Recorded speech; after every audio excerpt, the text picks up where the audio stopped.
जिला नालंदा आज के चुनावी सभा में उपस्थित माननीय सांसद एवं जदयू के राष्ट्रीय कार्यकारी अध्यक्ष श्री संजय झा जी, माननीय मंत्री ग्रामीण विकास श्री श्रवण कुमार जी, माननीय सांसद नालंदा श्री कौशलेंद्र कुमार जी, माननीय विधान पार्षद श्रीमती रीना यादव जी, माननीय पूर्व विधान पार्षद श्री राजू यादव जी, श्री राजकुमार प्रसाद जी, प्रखंड अध्यक्ष जदयू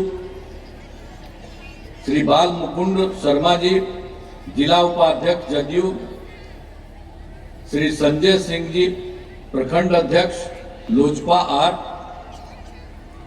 श्री अतुल वर्धन जी, पूर्व मंडल अध्यक्ष भाजपा, श्री संतोष कुमार जी, पूर्व नगर मंडल अध्यक्ष भाजपा,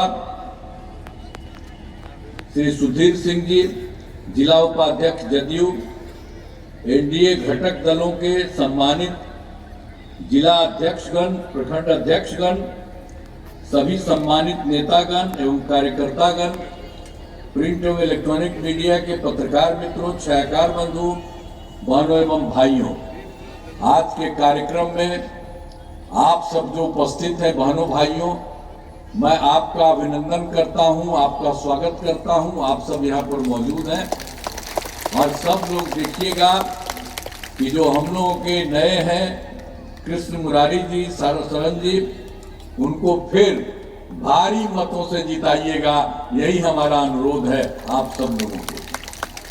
अब उसके पहले मैं तो एक बात करता हूं कि हम लोगों की जो सरकार बनी थी 24 नवंबर 2005 को, जब हमारी सरकार बनी तब से राज्य में कानून का राज है और हम लोग 20 वर्षों से विकास के काम में लगे हुए।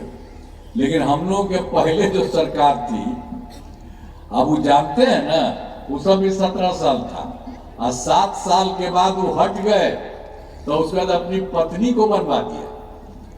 आप समझ रहे हैं, सब कुछ है, बेटा बेटी पत्नी इसी सब को लोग पढ़ाते रहता है। आप देखते हैं हम लोगों को, कोई हम लोग अपने परिवार या किसी को कुछ कहते हैं? हम लोग तो सीधे महिलाओं के लिए और पुरुषों के लिए, सबके लिए काम करते हैं। तो ऐसा फालतू काम पहले था और समाज में कितना विवाद होता था, कितना हिंदू मुस्लिम झगड़ा होता था। पढ़ाई का क्या था, बहुत कम बच्चे पढ़ते थे, बहुत कम पढ़ाई होती थी। पहले इलाज का पूरा इंतजाम नहीं था, सड़कें बहुत कम थी, जो थी उनका बुरा हाल था, अब बिजली बहुत कम जगह थी। ये पहले वाले का हाल यही था और हम लोगों ने सब कुछ काम करवाया, शुरू से ही बिहार के विकास का काम हो रहा।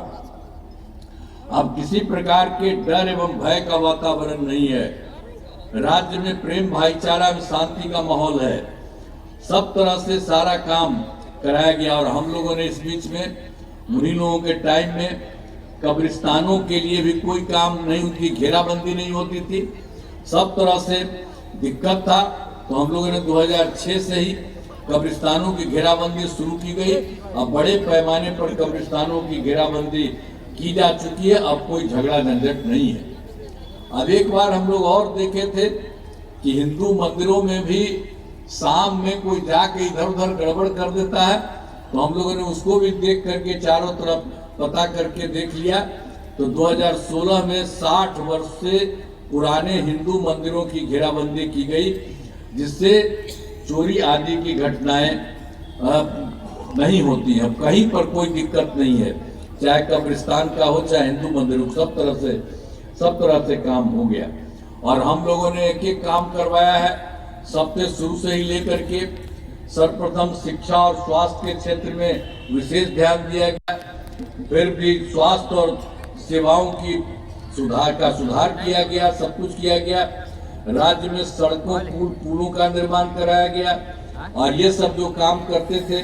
तो 2025 में हम लोगों का 7 निश्चय था, तो उसके अंतर्गत सब काम हुआ था बहुत अच्छे ढंग से, चाहे हर घर तक बिजली हो, हर घर नल का जल हो, हर घर शौचालय हो, दोनों को पक्की सड़क हो, सड़कों से और जितना भी काम है सब होता है। 2020 में भी 7 निश्चय 2 के तहत सब काम बहुत अच्छे ढंग से हो रहा है।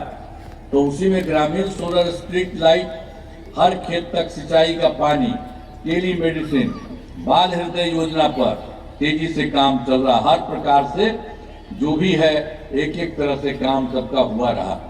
और उसके अलावे फिर जो 2020 में ही जो 7 में से 2 था, उसी में हम लोगों ने एक बार किया 10 लाख नौकरी, 10 लाख रोजगार के लिए, उसके लिए हम लोगों ने काम शुरू किया। तब काम हो गया, 10 लाख युवाओं की सरकारी नौकरी हो गई। और जहाँ तक जो हम लोग 10 लाख रोजगार की बात किए थे, उसकी संख्या शुरू से बढ़ते लगी। अब होने गया है रोजगार की बात, 40 लाख लोगों का रोजगार दिया जा चुका। तो दोनों को मिला करके जो 10-10 ही था, अब हो गया 50 लाख युवाओं को सरकारी नौकरी में रोजगार।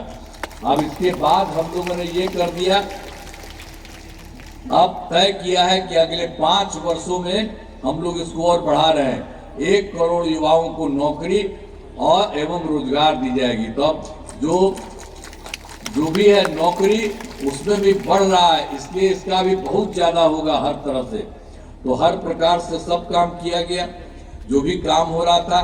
तो हम लोगों ने तो 2006 में पंचायती राज संस्था का और 2007 में नगर निकायों का, तो हमने उसी में तय किया था कि महिलाओं को 50% होगा, लड़कों को 50%, लड़कियों को उतना ही होगा। ये सब काम शुरू कराया गया, हर प्रकार से काम हुआ है।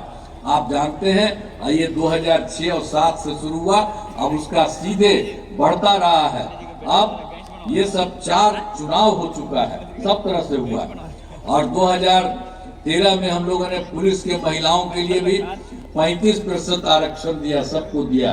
आप जानते हैं कि अब बिहार पुलिस में महिलाओं की संख्या जो हम लोगों के यहाँ बिहार में है, देश में अन्य जगहों पर उतना ज्यादा नहीं है।